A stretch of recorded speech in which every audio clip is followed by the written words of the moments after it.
Bismillahirrahmanirrahim. Assalamualaikum warahmatullahi wabarakatuh. Al-Fatihah ila hadratin Nabi Sayyidina Muhammad sallallahu alaihi wa alihi wa sahbihi wa sallam. Kiramil Fatihah.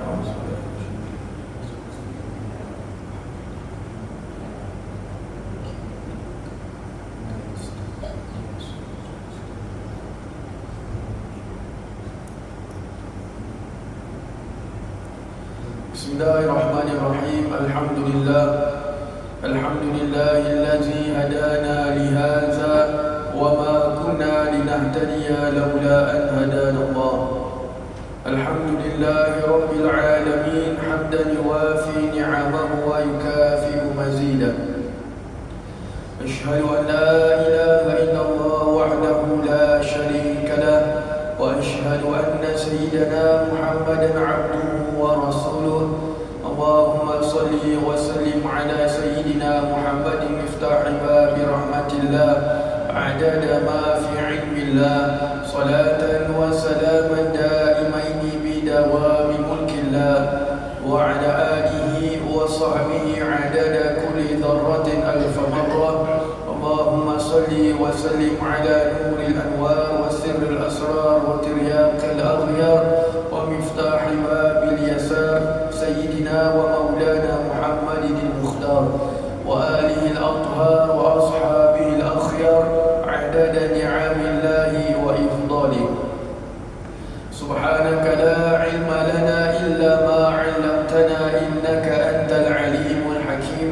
رب اشرح لي صدري ويسر لي أمري واحلل عقدة من لساني يفقهوا قولي. أستغفر الله العظيم الذي لا إله إلا هو الحي القيوم وأتوب إليه. أما بعد. Alhamdulillah, puji dan syukur kita kepada Allah Subhanahu wa taala atas limpahan kurnia-Nya. Kita diberikan oleh Allah Subhanahu wa taala nikmat taufik dan hidayah, nikmat kesihatan dan juga nikmat umur. Kita dapat sama-sama menghadiri mendatangi rumah Allah yang mulia ini pada mendengarkan sebahagian daripada sirah baginda Nabi sallallahu alaihi wasallam. Semoga Allah Subhanahu wa taala terus memimpin kita. Semoga Allah Subhanahu wa taala terus memberikan kepada kita ilmu-ilmu yang bermanfaat, ilmu yang mendekatkan kita kepada Allah Subhanahu wa taala, dan semoga Allah Subhanahu wa taala mematikan kita semua dalam keadaan husnul khatimah. Amin ya rabbal alamin. Alhamdulillah, kita kembali pada pelajaran surah Nabawiyah, di mana pada minggu yang lalu telah kita membicarakan berkenaan dengan peperangan Badar Al-Kubra.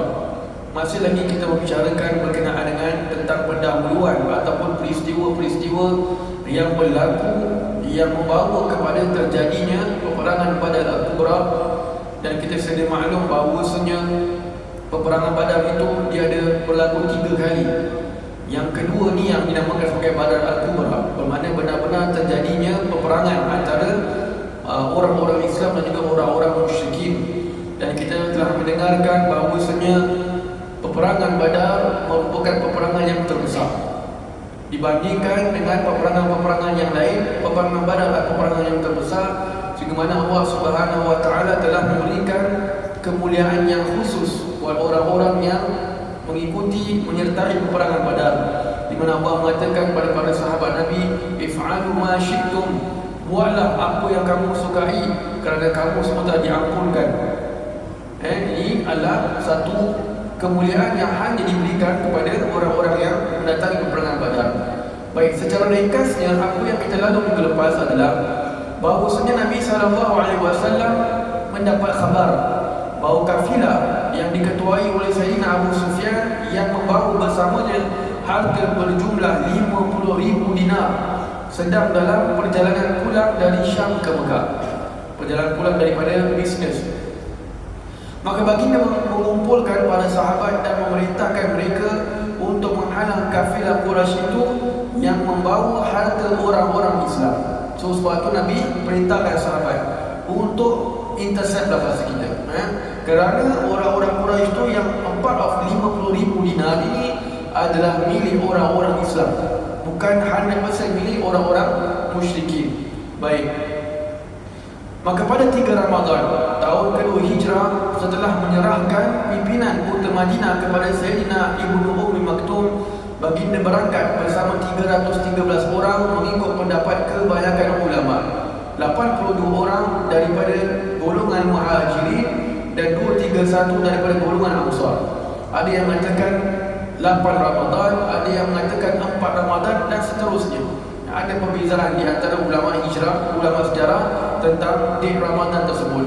Kemudian pada masa yang sama, apabila rombongan Quraisy itu sudah mendekati kawasan Hijaz, Sayyidina Abu Sufyan mula bertanya-tanya tentang keberadaan kaum muslimin kerana takut diserang mereka. Sehingga apabila beliau mendapat kabar bahawa kaum muslimin sedang dalam perjalanan ke Badar, maka beliau mengutus Damdam bin Amr al-Ghifari untuk ke Mekah dengan segera. Jadi Abu Sufyan yang ketika itu belum masuk Islam, dia tengah cari kabar. Kerana kita sedia maklum bahawasanya apabila rombongan Quraisy diserang di Wadi Nakhlah oleh Sariyah yang diketuai oleh Sayyidina Abdullah bin Jahsy radhiyallahu anhu, mereka mula rasa risau dan juga merasa takut mereka punya harta kena serang, termasuk juga dengan Abu Sufyan. Baik, jadi kerana berhati-hati itu, dia dapat kabar orang-orang Islam sudah dalam perjalanan menuju ke Badar. Untuk apa? Untuk menghalang mereka, untuk menghalang mereka dan merampas harta benda mereka. Jadi Abu Sufyan buat apa? Dia hantar Damdam bin Amr al-Ghifari untuk ke Mekah dengan segera. Baik. Kemudian Sayyidina Abbas memberitahu Atikah, adiknya Sayyidina Abbas bermimpi subhanallah berkenaan dengan kedatangan orang tersebut ke Mekah. Kemudian Sayyidina Abbas memberitahu adiknya itu agar dirahsiakan mimpinya. Kemudian Sayyidina Abbas menemui kawan rapatnya bernama Al-Walid bin Utbah. Lalu beliau juga berpesan agar jangan diceritakan kepada sesiapa. Al-Walid kemudian pulang dan ceritakan kepada bapanya Utbah bin Rabi'ah, dan juga berpesan jangan diceritakan kepada sesiapa sehinggalah seluruh penduduk Mekah tahu tentang mimpi itu. Dia bilang dia jangan bilang orang, dia bilang dia jangan bilang orang, satu masjid tahu. Subhanallah, sama juga mulut orang tak boleh tutup. Subhanallah. Baik. Setelah cerita tentang mimpinya Atikah tersebar, Abu Jahal menemui Sayyidina Abbas dan berkata, "Wahai Bani Abdul Muttalib, sejak bila adanya Nabi perempuan di antara kamu?" Sayyidina Abbas berpura-pura tidak mengetahui tentang mimpi itu, sehinggalah apabila setelah 3 hari Damdam al-Ghifari tiba di Mekah dan berkata, ini semua kita cuma ringkasan telah kita terangkan pada minggu yang lalu. Sampailah pada hari yang ketiga, Damdam datang ke Mekah dan berkata, "Wahai sekalian orang-orang Quraisy, unta dan harta kekayaan kamu semua yang sedang dibawa oleh Abu Sufyan sedang dihadap oleh Rasulullah SAW dan kaum muslimin. Aku merasai kamu tidak dapat menolongnya." Ketika itu manusia dalam keadaan sangat takut kerana teringatkan mimpinya Atikah. Pasal seluruh penduduk Mekah dah tahu tentang mimpinya Atikah, tentang kedatangan orang yang memberitahu mereka akan pergi kepada medan kematian mereka. Subhanallah. Baik. Ketika itu orang-orang musyrikin terbagi 2 golongan. Ada yang sendiri ikut keluar dan ada yang mencari orang untuk menggantikan diri mereka. So mereka divided into 2. Yang pergi memang pergi, yang tak pergi suruh orang gantikan tempat mereka. So mereka rasa mereka boleh selamat. Subhanallah. Setiap daripada ketua suku Quraisy menyuruh kaum mereka turut serta dalam peperangan ini. Sehingga Sayyidina Suhail bin Amr radhiyallahu anhu, beliau bermasuk Islam waktu itu, beliau berkata, "Wahai kaumku sekalian, apakah kamu hendak membiarkan hartamu diambil oleh Nabi dan kaumnya dari Madinah? Siapa yang memerlukan duit untuk membeli perkakas peperangan, maka ini duit aku. Siapa yang perlukan binatang tunggangan, maka ini binatang-binatang milikku. Ambillah dan pergilah mengambil harta kita semua." Kerana almost setiap daripada penduduk Mekah, mereka ada saham dalam perniagaan tersebut. So memang kebanyakan harta itu milik orang-orang Islam, tapi the rest tu adalah milik semua, hampir semua penduduk orang Mekah. Subhanallah. Baik. Semua pemimpin Quraisy ketika itu sudah bersiap hendak keluar kecuali 2 orang yang tidak mau, iaitu Abu Lahab dan Umayyah bin Khalaf. So ini di antara yang terakhir kita lalu minggu lepas. Jadi semua pemimpin Quraisy, mereka semua ni ada suku-suku kaum, semua pergi kecuali dua orang, Abu Lahab dan Umayyah bin Khalaf. Abu Lahab kita kenal pakciknya Nabi, dan Umayyah bin Khalaf bekas tuannya Sayyidina Bilal bin Rabah radhiyallahu anhu. Abu Lahab ketika itu tidak mahu ikut kerana teringat mimpi adiknya Atikah, kerana dia mengatakan mimpinya Atikah itu tidak pernah salah. Maka dia meminta Al-As bin Hisham untuk menggantikan tempatnya. Baik, Al-As ketika itu berhutang sebanyak 4,000 dirham dengan Abu Lahab. Maka Abu Lahab berkata kepadanya, hutangmu semua terganti jika engkau menggantikan tempatku dalam peperangan ini. Maka Al-As pun bersetuju. Jadi Abu Lahab pakcik Nabi tak ikut. Dia tak ikut pergi peperangan Badar. Baik, Umayyah bin Khalaf juga merasa takut untuk keluar kerana teringatkan amaran daripada sahabat baiknya Sayyidina Sa'ad bin Mu'az radhiyallahu anhu. Jadi Umayyah bin Khalaf ni dengan Sayyidina Sa'ad bin Mu'az ni memang best friend, blood brothers. Satu daripada Mekah, satu daripada Madinah. Jadi mereka ni, Umayyah bin Khalaf ni pernah teringat Sayyidina Sa'ad bin Mu'az ni, kita pernah ingat pemimpin kaum Aus. Kaum Aus ni dia pernah cakap dengan Umayyah bin Khalaf, kasih amaran. Dia flashback sikit. Sebelumnya Umayyah sangat rapat dengan Sayyidina Sa'ad. Jika Umayyah ke Madinah atau Syam, dia pasti akan tinggal di rumah Sayyidina Sa'ad. Dan begitu juga dengan Sayyidina Sa'ad apabila ke Mekah. So kita tahu bahawasanya Mekah di bawah, tengah tu Madinah, Syam ke atas. Jadi Umayyah ni kalau nak pergi Syam, dia mesti akan singgah dekat rumahnya Sayyidina Sa'ad bin Mu'az, kemudian baru pergi ke Syam. Jadi kalau pergi Madinah, dia mesti tinggal rumah dia. Subhanallah. Dan Sayyidina Sa'ad pun sama juga. Kalau pergi Mekah, buat umrah, mesti tinggal di rumahnya bin Khalaf. So memang rapatlah maknanya. Suatu ketika Sayyidina Sa'ad melakukan umrah. Ni dah masuk Islam ni, Sayyidina Sa'ad masuk Islam, dan tinggal di rumah Umayyah. Lalu beliau berkata, pantaukan untukku masa yang lengang agar aku dapat melakukan tawaf. Kita sudah maklum bahawasanya ketika ni maknanya umat Islam sudah berhijrah ke Madinah. Jadi orang-orang Mekah ni, mereka ni totally tak kasih orang-orang yang bukan Islam untuk masuk ke Mekah. Dapat tahu, kena tangkap, kena siksa dan sebagainya. Jadi saya Sa'ad sampai, dia tahu kawan dia Umayyah ni mesti akan jaga dia. Bermakna kalau kita bahasa kita nak kena ada guarantor lah, orang yang menjamin keselamatan dia bila sampai ke Mekah. So dia sampai rumah Umayyah bin Khalaf. Dia kata, tolong tengokkan waktu apa yang paling lengang untuk aku dapat melakukan tawaf. Ini maknanya buat umrah. Baik. Maka Umayyah berkata, tunggulah pada pertengahan hari dan manusia sedang lalai. Ada riwayat mengatakan pada pertengahan malam ketika manusia sedang berehat. Jadi dia ada dua riwayat. Ada yang mengatakan tunggu waktu tengah hari, tengah-tengah hari panas terik, orang sedang tidur tengah hari. Tengah tidur tengah hari, kau pergi dah tawaf, tak ada orang kacau. Dan ada pula riwayat kata tunggu tengah malam, semua dah mabuk-mabuk, dah pingsan, kau pergi tawaf. Subhanallah. Ni kata Umayyah bin Khalaf. Apabila sampai masa yang dijanjikan, Umayyah dan kawan rapatnya itu memasuki masjid dan melakukan tawaf bersama dengan senyap, sehinggalah mereka terserempak dengan Abu Jahal. Of all person, Abu Jahal pula dekat situ. Ingatkan dia pun tengah tidur, rupanya dia tak membuta bahasa kita. Dia pula dekat situ. Tengah malam situ dia tak tidur pula. Jadi Umayyah bin Khalaf ni dia temankan nasi kawan dia Sayyidina Sa'ad bin Mu'az. Untuk apa? Supaya dia selamatlah tawaf. Tiba-tiba nampak Abu Jahal. Baik.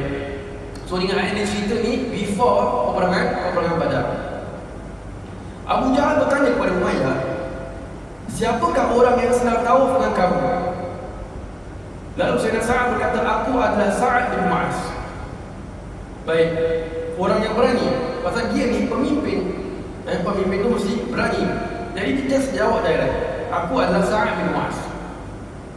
Abu Jahal berkata, apakah engkau menyangka dapat melakukan tawaf dengan aman, sedangkan engkau telah memberikan tempat tinggal untuk baginda dan sahabatnya? Demi Allah, kalaulah engkau bukan bersama Abu Safwan, bermakna nama biara bagi Umayyah bin Khalaf, nescaya engkau tidak akan kembali ke pangkuan keluarga dalam keadaan selamat. So Abu Jahal ni tiba-tiba kasih amaran pula.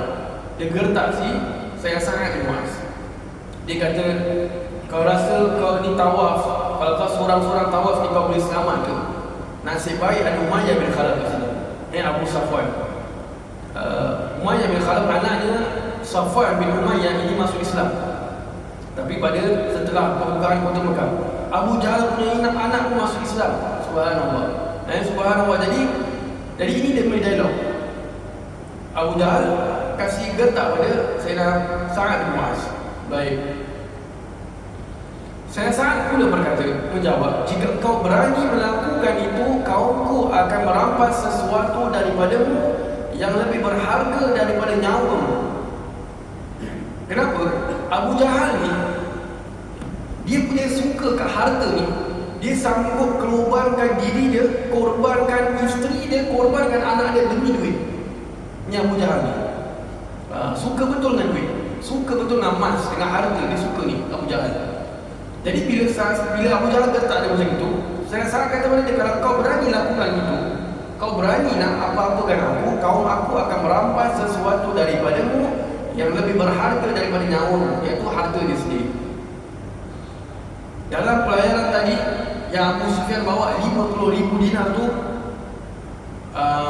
setelah kalau kita nak ikut ratio lah, bermakna 50% atau 70% di orang Islam, 20% tu Abu Jahal punya harta. Sebab tu Abu Jahal semangat betul. Dia nak pastikan harta dia selamat sampai ke Mekah. Jadi saya sangat pula bentak si Abu Jahal. Abu Jahal berkata, apakah itu? Saya sangat berkata, kaumku akan menghalang jalanku ketika melalui Madinah. Setelah itu jadilah bertikam lidah antara mereka hingga Umayyah bingung. Jadi Abu Jahal tanya, apa yang kau maksudkan? Saya sangat kata, aku punya kaum, orang Islam akan menghalang perdaganganmu sehingga kamu tidak akan dapat harta kamu kembali. Jadi bertekak, cekcok. Dia cakap dia kata yang bingung siapa? Umayyah bin Khalaf. Pasal apa? Yang satu ni best friend, yang satu ni pula pemimpin kaum Bani Makhzum, Abu Jahal ni. Jadi dia tak tahu mana nak bila. Baik. Lalu Umayyah berkata, jangan sesekali engkau mengangkat suaramu dengan Abul Hakam, kerana dia ada pemimpin lembah ini. So Umayyah side apa? Abu Jahal. Jadi saya sangat upset lah. Kita dah lama kawan, tiba-tiba saya bengang ni, kau bila dia pula. Jadi Umayyah kata, jangan sesekali kau mengangkat suaramu dengan Abul Hakam, kerana dia adalah pemimpin lembah ini. Baik. Saya sangat langsung berkata, bermula hari ini engkau tidak lagi menjadi kawan aku. Kita putus sahabat. Kata saya saat. Bahasa kita putus sahabat. Sesungguhnya aku telah mendengar Rasulullah SAW berkata bahawa kamu akan dibunuh oleh orang Islam. Jadi saya sangat terbuka cerita bahawa Nabi dah beritahu kepada kita, kau ni akan dibunuh oleh orang Islam. Padahal kau tak mati biasa, kau akan mati dibunuh. Subhanallah. Baik. Umayyah langsung menjadi takut dan bertanya, apakah benar itu perkataannya?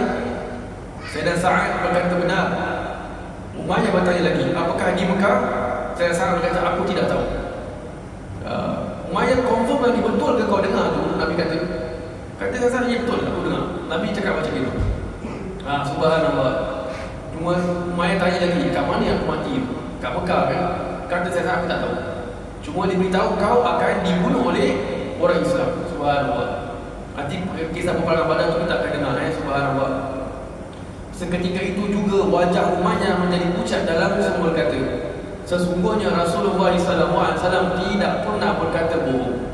Tahu tak apa? Bahasa kita tahu tak apa. Kau tahu Nabi tak pernah cakap bohong, lepas tu dustakan apa yang Nabi dakwakan. Dia tahu, dia amin. Dia kata Nabi tak pernah cakap bohong. So kalau Nabi kata aku akan dibunuh orang Islam, memang aku akan dibunuh oleh orang Islam. Si Umayyah kata. Subhanallah. Lepas tu muka jadi pucat. Muka jadi pucat. Baik. Sesungguhnya Rasulullah SAW tidak pernah berkata bohong. Baik. Setelah itu dia langsung pulang ke rumah isterinya dan menceritakan apa yang baru terjadi. Lalu isteri juga berkata, demi Allah, Rasulullah SAW tidak pernah sekali berbohong. Pasal Nabi memang is well known among orang-orang Mekah. Nabi tak pernah sekali pun cakap bohong. Orang tahu. Sebab tu orang boleh gelarkan Nabi Al-Amin, orang yang paling terpercaya. Jadi bila balik jumpa isteri pun cakap yang sama juga. Jadi double pucat muka si Umayyah bin Khalaf. Double pucat. Baik. So back pada cerita tadi. So cerita ni dah habis. Sebab tu Umayyah takut. Apabila sampai masa nak keluar menuju Badar, Umayyah dilihat oleh Abu Jahal sedang duduk bersama kaumnya di sisi Kaabah. So orang tengah sibuk-sibuk ni, siapkan kuda, siapkan unta, dia tengah duduk relax kat depan Kaabah dengan kaum dia. Yang nampak pula si Abu Jahal lagi sekali dia yang nampak. Tak ada orang lain. Of all person, Abu Jahal yang nampak. Umayyah tak siap duduk pakai t-shirt bahasa kita, duduk relax depan Kaabah. Baik. Abu Jahal lalu datang berkata, "Mengapakah engkau masih duduk bersama kaummu?" Umayyah berkata, "Apakah engkau telah lupa apa yang dikatakan oleh Sa'ad 3 bulan lalu?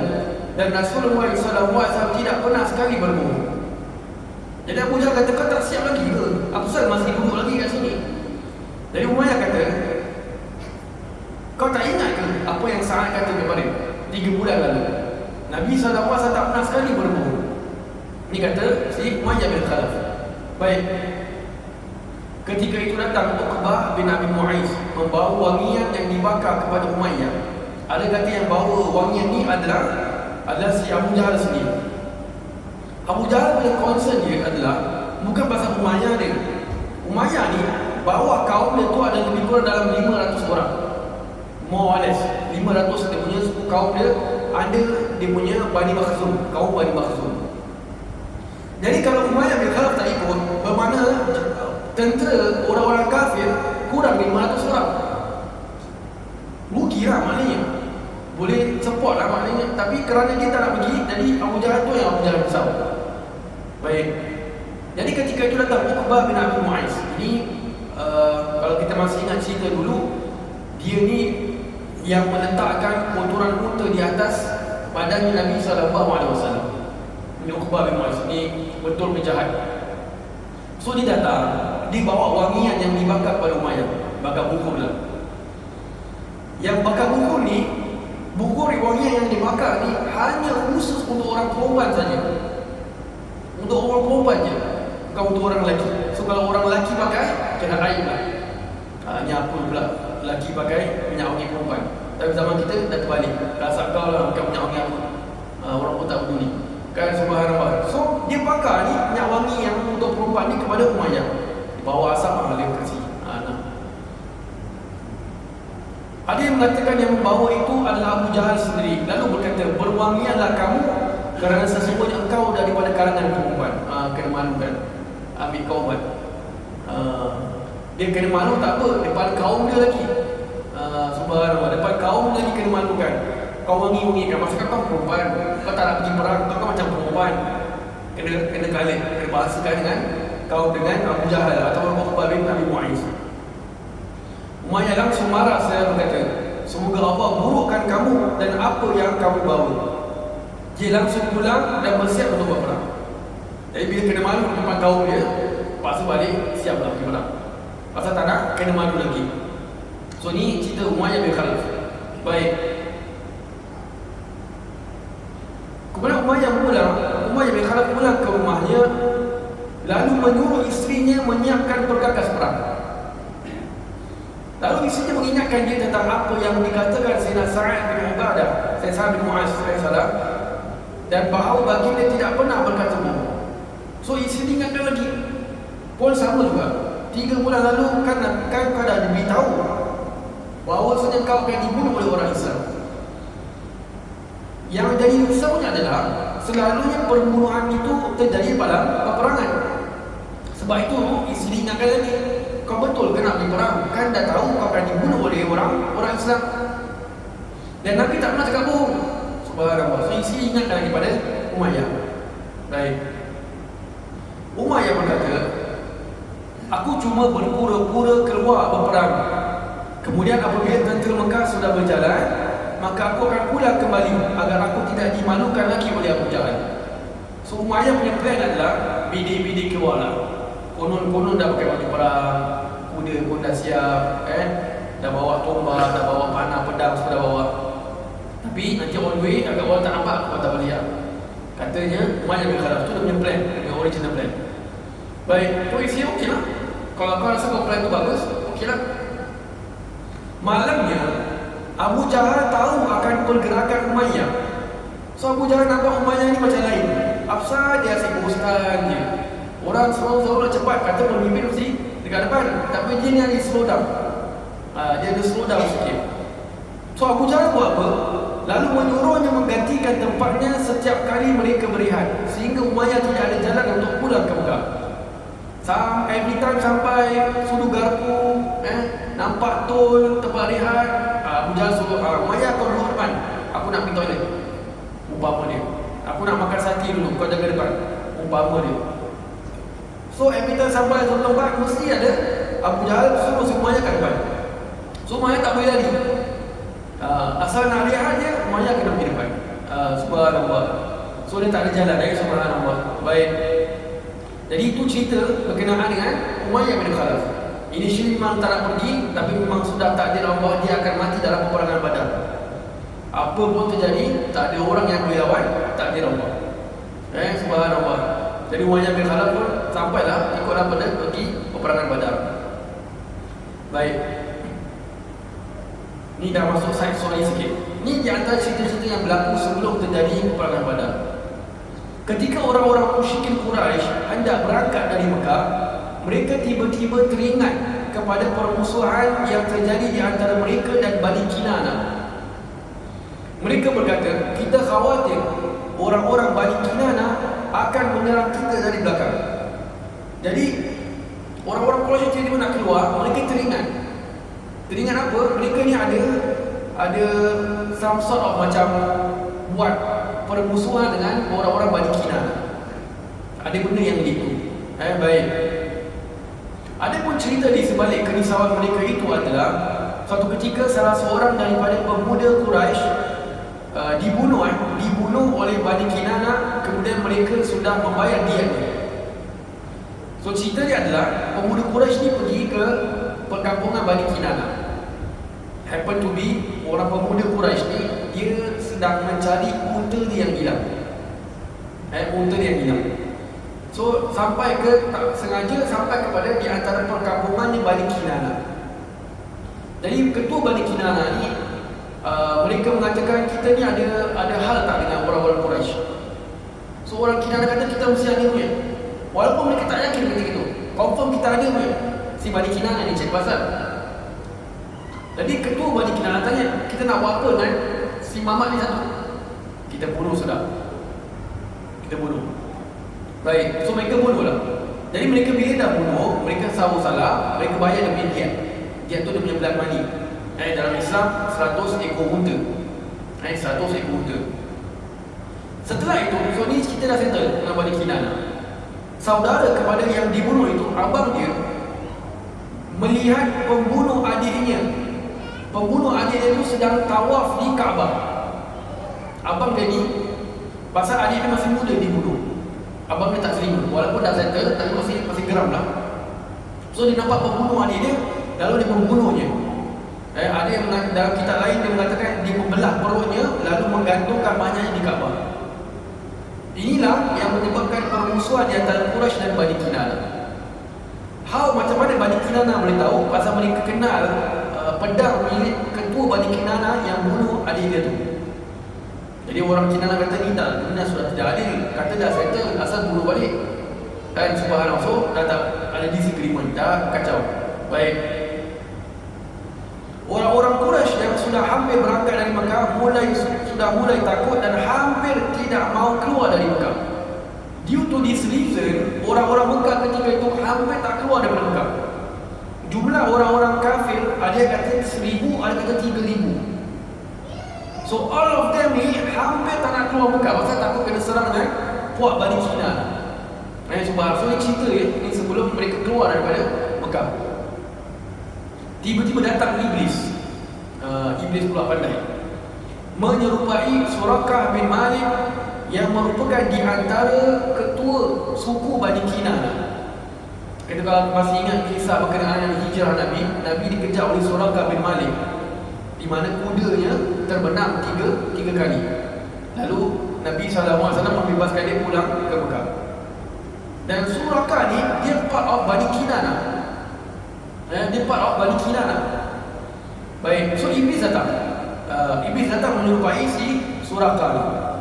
Dia berkata, aku memberikan jaminan bahawa orang-orang Kinanah tidak akan menyerang kamu dari belakang. Pasal Iblis apa? Nak ni orang Quraisy keluar lah, pergi berperang, menyelamatkan harta-harta orang-orang Mekah. So ni Iblis berjahat.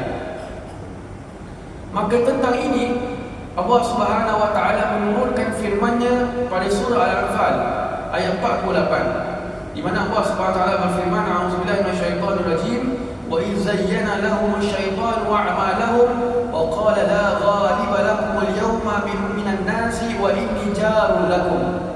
Dia punya foto ada lari sikit, di mana Allah SWT mengatakan, dan ketika syaitan menjadikan mereka memandang baik pekerjaan mereka dan mengatakan, tidak ada seorang pun yang dapat mengalahkanmu pada hari ini, dan sesungguhnya akulah pelindungmu.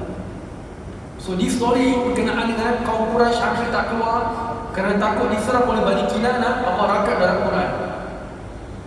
Almost separuh dalam surah Al-Anfal tu kisah berkenaan dengan peperangan Badar. Peperangan Badar, surah Al-Anfal. Jadi ayat 48 ni Allah kata bahawa syaitan tu dah jadikan apa yang mereka nak buat tu benda yang baik, iaitu keluar pergi perang. Dan syaitan mengatakan tidak ada seorang pun yang dapat mengalahkanmu pada hari ini. Maka kamu jangan risau, tak ada orang yang akan kacau kamu daripada belakang. Subhanallah. So ni benda berlaku ketika mereka nak keluar. Baik, jadi kita dah selesai kisah keluarnya penduduk Mekah menuju ke tempat Badar untuk mereka mengawal harta-harta yang sedang dibawa pulang oleh Abu Sufyan. Baik, now kita balik pergi kepada kisah Nabi SAW baik orang Islam pula. Imam Ibn Ishaq berkata, ketika Rasulullah SAW dan para sahabat tiba di Irqi Al-Zubiyah, mereka berjumpa dengan salah seorang Arab pedalaman. So Nabi SAW dan para sahabat dah keluar daripada Mekah, daripada Madinah, perjalanan Nabi ke Badar. Sampai ke satu tempat namanya Irqi Al-Zubiyah, jumpa salah seorang Arab pedalaman, kita panggil Arab Badui. Baik, para sahabat menanyakan kepadanya tentang berita orang-orang Quraisy, namun mereka tidak berhasil mendapat berita daripada orang itu. Sahabat cuba korek daripada orang tua ni, mungkin dia dengar, mungkin dia tahu, ada informer sampaikan kepada dia tentang orang Quraisy, tapi tak dapat berita. Baik, lalu para sahabat berkata kepada orang itu, ucapkan salam kepada Rasulullah. Orang Arab itu tersebut bertanya, apakah di antara rombongan kamu ada seorang utusan Allah? Para sahabat menjawab benar. Maka orang itu pun memberi salam kepada Nabi SAW, lalu bertanya soalan yang kurang sopan. Dan namanya Badui, memang perangai Islam dulu. So bila sahabat suruh ucapkan salam kepada Nabi, dia pun ucapkan salam. Tapi dia nak tanya Nabi. Tanya apa ni? Nak test Nabi. Dia nak test Nabi. Imam Al-Min cari pasal. Orang cuma curi, cuba korek berita Quraisy, kau tak nak kasih sudahlah, tapi nak biadab. Dia tanya soalan yang kurang sopan. Apa dia tanya? Jika engkau memang seorang utusan Allah, maka beritahu aku apa yang ada di dalam perut untaku ini. Tak ada kerja, cari pasal. Tak ada sebab, tak ada orang pun nak suruh kau tanya, dia tiba tanya. Kalau kau betul Rasulullah, beritahu aku apa dalam perut ni. Apa ni nak Nabi ni scammer kan? Tak ada kerja lain ke Nabi nak buat? Subhanallah. Dia suruh Nabi beritahu apa dalam perut unta ni. Baik, ketika itu seorang sahabat bernama Salamah bin Waqqas berkata, Janganlah kamu tanya begitu kepada Rasul kami, tetapi tanyalah kepada aku, dan saya aku memberi kamu jawapannya. Ni sahabat ni bangun, orang Ansar tak silap saya. Dia tanya, kau tak mendapat, jangan tanya Nabi macam itu. Kau tanya aku sudah, aku berikan jawapan dia.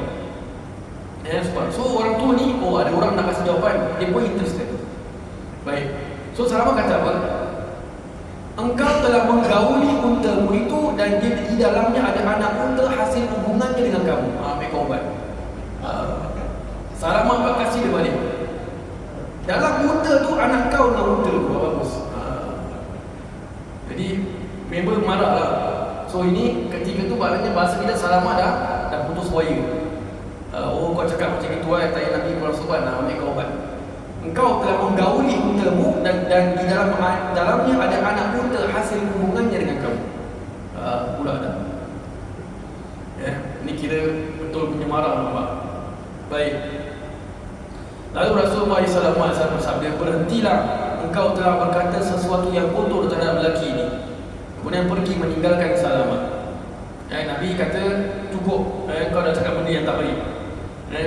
Walaupun memang dia tanya Nabi macam itu, tapi tak payahlah sampai dia cakap kau lah yang buat si unta ni menghamil. Subhanallah. Lalu Nabi pun tinggalkan Salamah. So ni perjalanan Nabi nak pergi ke Badar.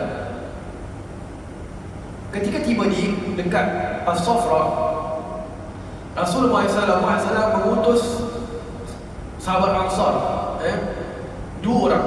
Satu namanya Basbas bin Al-Juhani, sekutu Bani Sa'idah, dan Ali bin Abu Zaghbah Al-Juhani, sekutu Bani An-Najjar, untuk pergi ke Badar mencari berita tentang Abu Sufyan dan kafilah.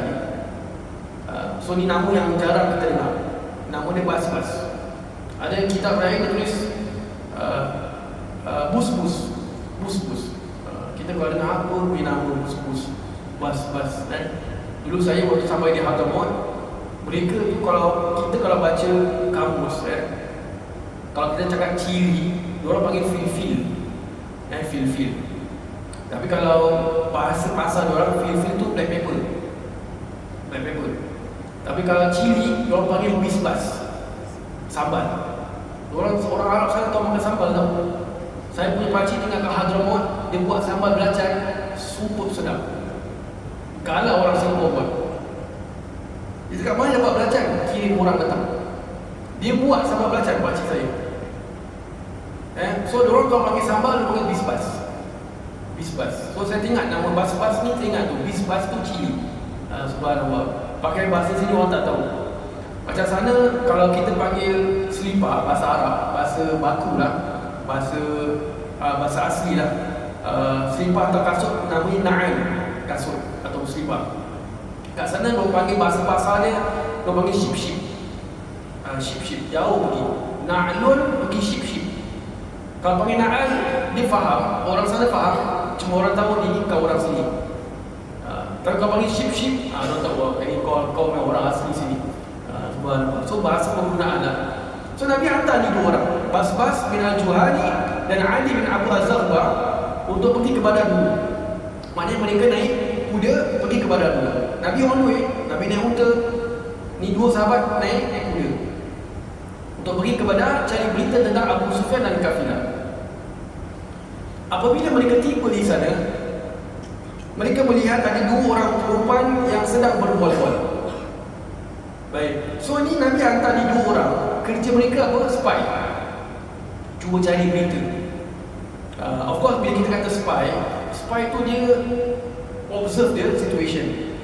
Dia tengok keadaan. Kalau perlu bertanya, dia bertanya. Tak perlu bertanya, dia tak cakap banyak. Kan kalau bercakap banyak, awak dari mana? Oh, saya dari Madinah, saya datang ni nak pergi perang. Bagus. Bengong ni spy. Tu bengong. Sebab tu Nabi tak tahu orang macam itu. So ni sahabat datang pergi, dengar orang ni nampak ada dua perempuan sedang berbual-bual. Baik. Yang satu berkata, belilah barang ini daripadaku. Lalu kawannya menjawab, tidak, kerana nanti rombongan perdagangan Quraisy akan lalu di sini dan aku akan membeli daripada mereka. So ini yang mereka dengar. Mereka dengar ni, satu kata pada kawan dia, belilah barang aku ni. Yang satu kata, nanti ada rombongan Quraisy, nanti dia akan buka dia punya open table, buat pasar malam, masa kita lah pasar malam. Nanti dia buat pasar malam, aku nak beli kat situ. Mungkin pada dia lagi murah, mungkin. Kedua sahabat Nabi yang mulia itu memahami daripada perbualan tersebut bahawa kafilah Sayyidina Abu Sufyan sudah hampir kepada tempat tersebut, dan langsung pulang memberitahu Nabi SAW. Maknanya kalau mereka mengatakan nanti ada rombongan pedalangan Quraisy, mereka dah tahu dia ania. Suatu mereka tahu dia akan sampai sini. Yang kedua, maknanya mereka tahu bahawasanya mereka belum sampai lagi. So mereka tahu gauge lah, agak-agak berapa lama mereka akan sampai ke Badar, dan seterusnya. So itu yang kedua, sahabat Nabi balik beritahu Nabi SAW. So ini cerita berkenaan Nabi hantar dua orang ni. Baik, balik pada orang kafir tadi. Setelah beberapa ketika, Sayyidina Abu Sufyan melalui tempat dua orang perempuan tadi, lalu bertanya kepada mereka apakah mereka ada orang yang melalui tempat ini. So dia tanya kepada ini dua perempuan, ada tak ada orang lalu tempat ini? Subhanallah, pasal perempuan ni masih dekat situ. So not so long lah, after mereka pulang, datangnya Abu Sufyan. Baik, kedua orang perempuan ini berkata bahawa ada dua orang yang datang ke sini tanpa berkata apa-apa. Mereka hanya datang dan duduk seketika lalu pergi. Ini betul-betul ni kerja spy. Datang, duduk dengar je, buat kerja sikit, pretend tengah buat kerja busy, lepas tu balik. Informal lah, informalnya Nabi SAW. So orang perempuan ni beritahu pada Abu Sufyan. Tapi perempuan ni tak tahu bahawasanya dua orang sahabat Nabi datang daripada mana, nak pergi mana dia tak tahu. Dia tak tahu. Pasal dia cuma bilang datang, duduk lalu pergi. Subhanallah. Baik, Sayyidina Abu Sufyan lalu mendatangi tempat kedua sahabat Nabi itu, lalu memeriksa najis unta mereka. So Abu Sufyan ni still tak tahu yang datang ni dua orang ni siapa. Pasal perempuan ni tak bilang kan, siapa ni dua orang. So dia buat apa? Dia pergi pada tempat yang perempuan tu tunjukkan kat mana dia orang berehat. Pergi tempat unta dia atau kuda dia, cek dia punya tai, bahasa kita lah, najis dia. Ni part of strategi peperangan. Abu Sufyan pun ketika tu jadi Sherlock Holmes. Dia pun cek, ni datang ni dua orang dari mana. Subhanallah. So dia cek dia punya najis. Abu Sufyan kemudian mendapati ada beberapa biji kurma di dalam najisnya unta itu. Maka tahulah beliau bahawa orang yang datang itu berasal dari Madinah, tempat yang banyak kebun kurma. Inilah yang menyebabkan beliau menghantar Damdam ke Mekah seperti yang diceritakan sebelum ini. So back tu tadi, bila Abu Sufyan cek ada biji kurma, bukan kurma, biji dengan biji-biji sekali unta tu telan. Unta telan, kita jangan telan. Inna lillahi wa inna ilaihi raji'un. Dulu saya masih ingat cerita, saya tak pasti ulama mana. Dia ni ulama suka makan kurma bila sedang tulis buku. Dia kalau tulis buku sebelah mesti ada kurma. So dia makan. So satu ketika sampai ajal dia makan kurma, biji tak tepi. Oleh kerana terlalu syok tulis, dia tak perasan yang dia ambil biji kurma tu dia makan. Bila dia makan, inna lillahi wa inna ilaihi raji'un. Saya tak pasti ulama, tapi dia tulis dalam sejarah. So unta ni makan dengan biji-biji kurma sekali. Jadi bila keluar najis, nampak ada biji kurma. So Abu Sufyan tahu the only place yang banyak kurma adalah Madinah. Jadi the only person yang datang daripada Madinah adalah orang Islam. So that's why kita dengar tadi bahawa Abu Sufyan tahu bahawa orang-orang Islam sudah keluar untuk pergi ke Badar. That's how he knows. Itu dia hantar, dia panggil Damdam, pergilah ke Mekah, beritahu orang-orang Mekah. So dicerita berkenaan dengan orang-orang Islam sedang pergi ke Badar. Baik.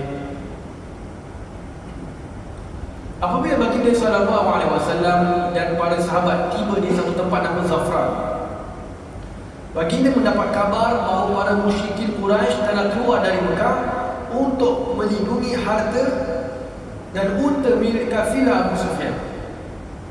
So at the same time, Nabi SAW pun dapat berita juga, dapat information. Ada orang beritahu bahawasanya orang-orang Mekah dah keluar untuk melindungi harta dan unta milik kafilahnya Abu Sufyan. Subhanallah. Baik. So ni masih lagi kita kata prologue, the introduction yang led to peperangan Badar.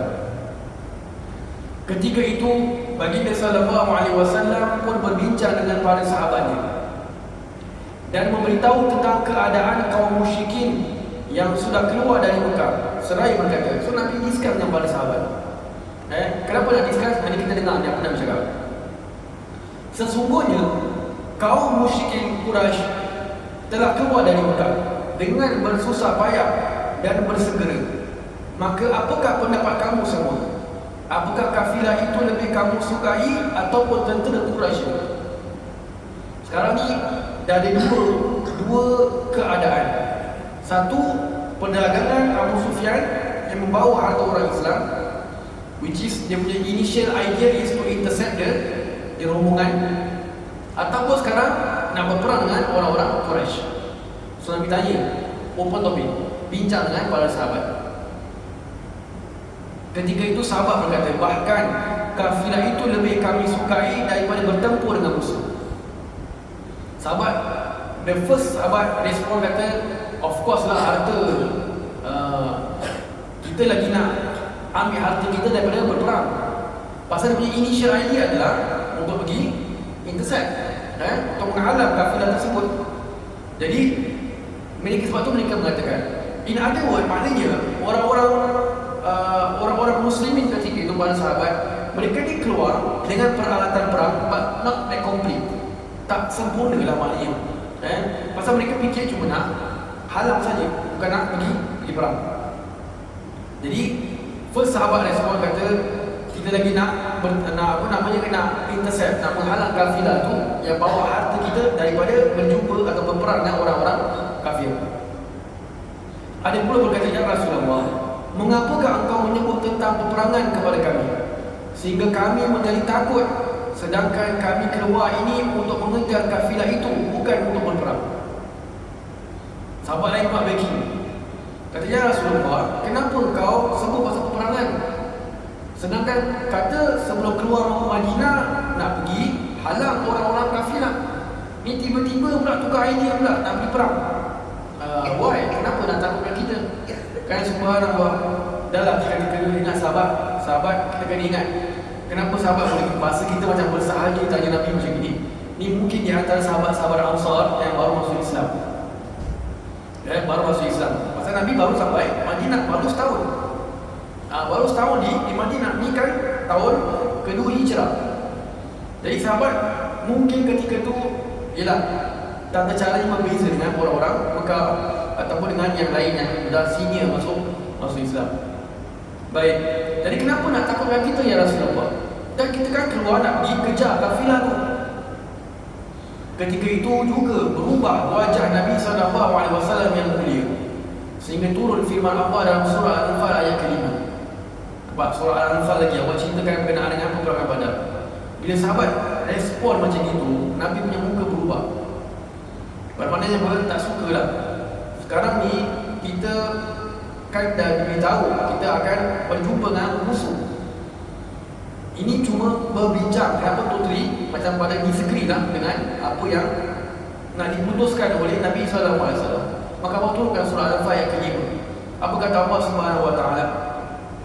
Kama akhrajaka rabbuka min baitika bil haqqi wa inna fariqan minal mu'minina lakarihun. Artinya, sebagaimana Tuhanmu telah menyuruhmu keluar dari rumahmu dengan kebenaran, sedangkan sebahagian daripada orang-orang beriman tidak menyukainya. So this disagreement between sahabat Allah rakam dalam Quran, surah Al-Anfal ayat ke-5. Allah kata, sebagaimana Tuhan telah menyuruh keluar dari rumah dengan kebenaran, mana kamu keluar bukan keluar ni benda yang sia-sia, benda yang betul. Tetapi ada di antara orang-orang beriman ni dia tak suka. Maksudnya tak suka dengan untuk berperang. Subhanallah. Jadi ini sebenarnya adalah bagaimana Nabi SAW memberitahu kepada kita tentang semangat perjuangan di zaman Nabi. Semangat perjuangan itu dia nak kena diteruskan. Jadi Allah Subhanahu Wa Taala kerana menjaga Nabi SAW dan memberitahu yang benar, Maka Allah beritahu bahawasanya ada di antara orang-orang Islam ketika itu mereka tak berapa suka, not really agree lah kalau nak pergi perang. Subhanallah. One of the factor pasal mereka punya jumlah sikit, 313, ada kata 314, ada kata 315, tak kisahlah, bahawa 300 lebih tak kisah. Jadi kalau kau nak comparekan dengan orang kafir 1000 orang, ataupun kata riwayat 3000 orang, bahasa kita selesai kan. Ni kira pergi sana nak bunuh diri lah maknanya. So ini yang membuatkan sahabat very 50-50 nak pergi perang. Subhanallah. Maka Allah tidak menyukai apa yang dilakukan oleh orang-orang Islam ketika itu. Wallahu a'lam bishawab. Dan insya-Allah kita akan sambung lagi tentang perjalanan Nabi sallallahu alaihi wasallam ataupun tentang perbincangan Nabi dengan para sahabat dalam perjalanan menuju ke Badar, insya-Allah pada minggu hadapan. Wa sallallahu alaihi wasallam tasbih kafaratul majlis.